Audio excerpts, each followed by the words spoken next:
with it personally. Yeah. Well, wait, I came up with it. Yeah, it was definitely soddled over here. But here's the thing: did we even look into the idea that somebody else could have this podcast name? Yes, I did. No one else has it. No one else has it. This is an original name. Yeah. Did anybody above 100,000 subscribers look in? No, I'm kidding. Wow. Unbelievable. People are gonna think that's an arrogant joke, but we literally do that all the time. Yeah. Yeah, we just make fun of him all the time. He loves it. He loves it. Trust me. Wait. Hold on. I have something to say before you continue as the main host of this. This is also on iTunes and Spotify and all the other podcast things that you can press play. All the streaming platforms you could possibly imagine. We are on MySpace. Are we on MySpace? Probably. No, we're on Probably. We're on Friendster. We're on Tumblr. Yeah, we're gonna be on all those. It's gonna be the only views that Tumblr gets because they removed porn on that now. That's disappointing. But yeah, if you're driving in your car and you're like, well, I'm not opening YouTube. That's just a dumb thing to do.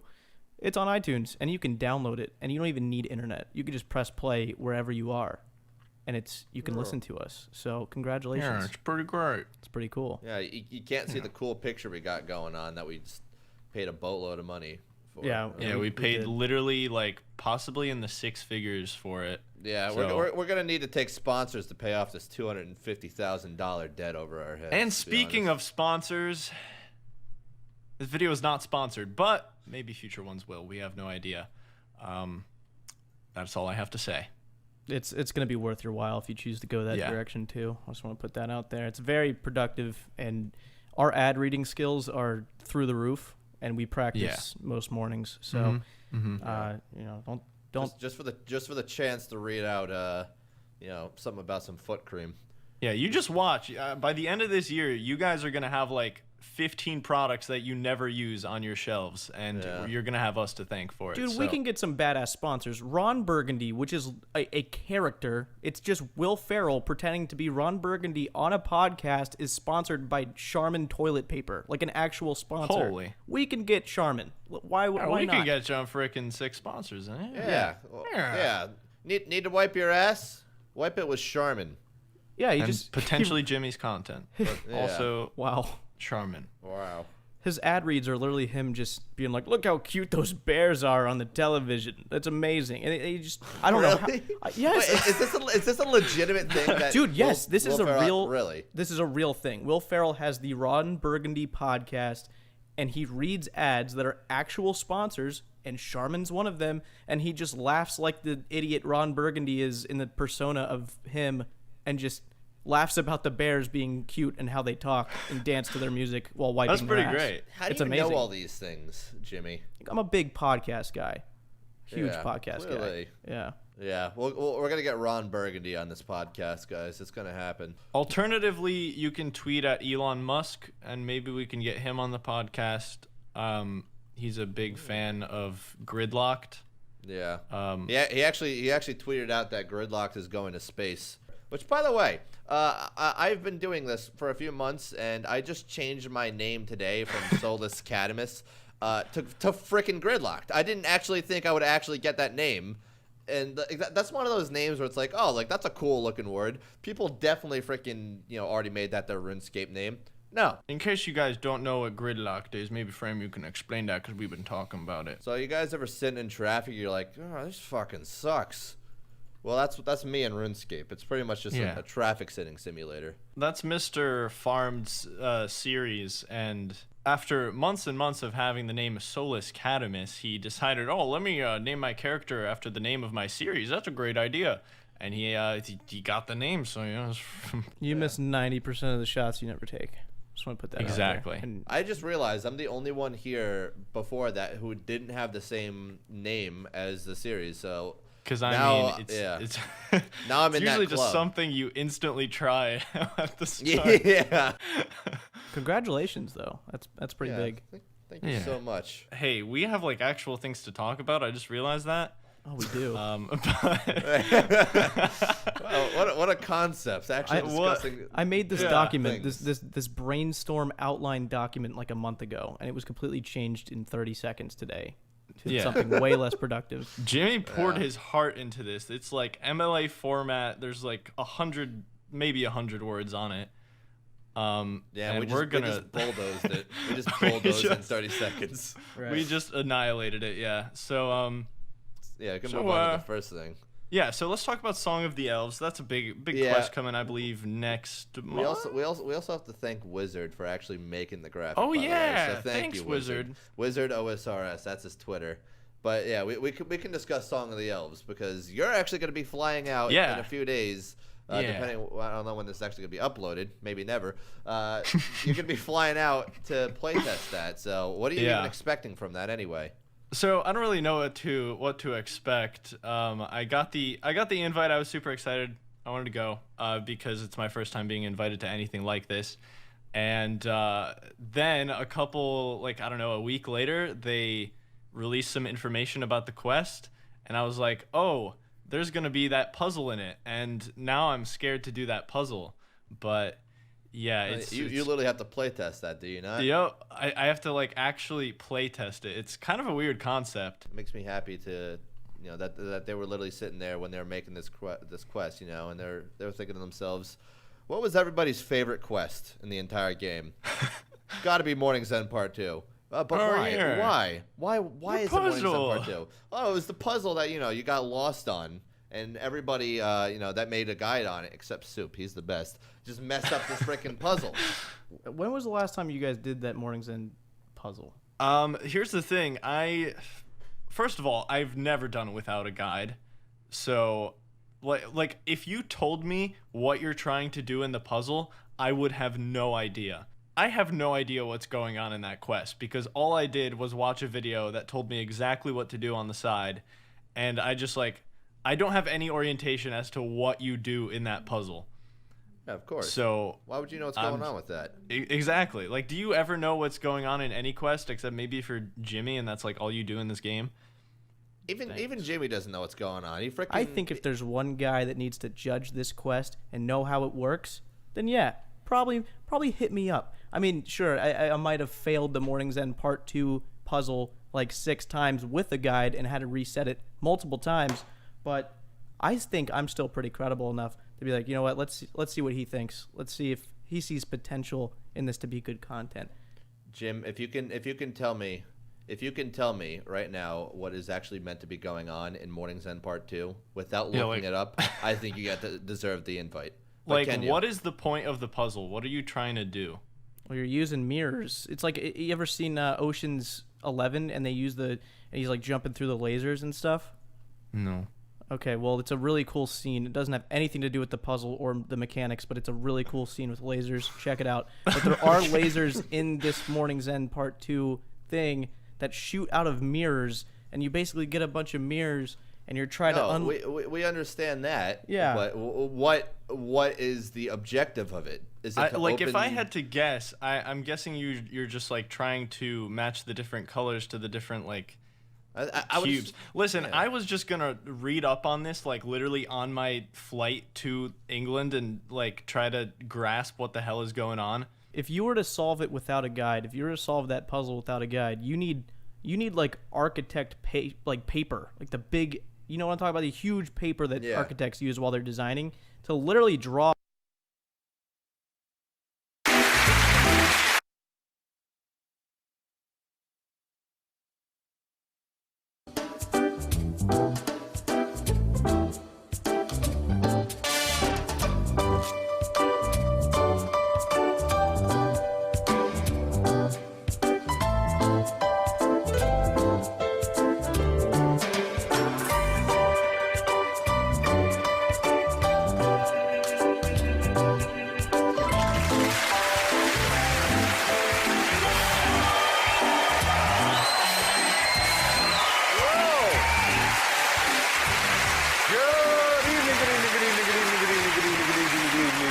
Welcome to QI, where tonight the crowd is baying, the adrenaline's pumping, and we're ready for fight or flight.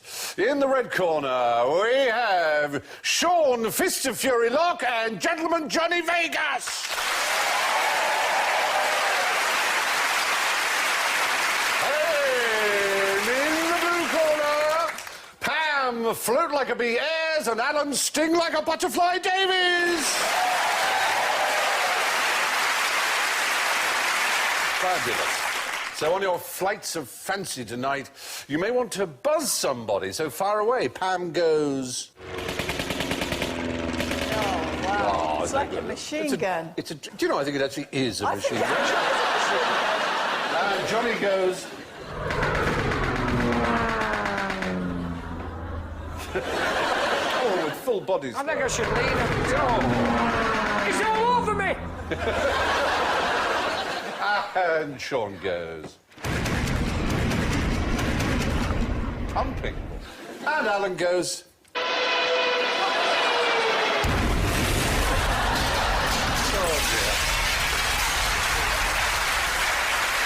And so we plummet straight into our first topic, which is free fall parachuting. We've got some film for you. Pay close attention. So what happens next? That's the question. He's about to pull the ripcord, and what will happen? That area around my groin, it went sort of a yellow colour. Alan, I can understand doing one exciting thing at a time, but why do free-falling and sodomy at the same time? It seems, you know, why not just do one and then the other?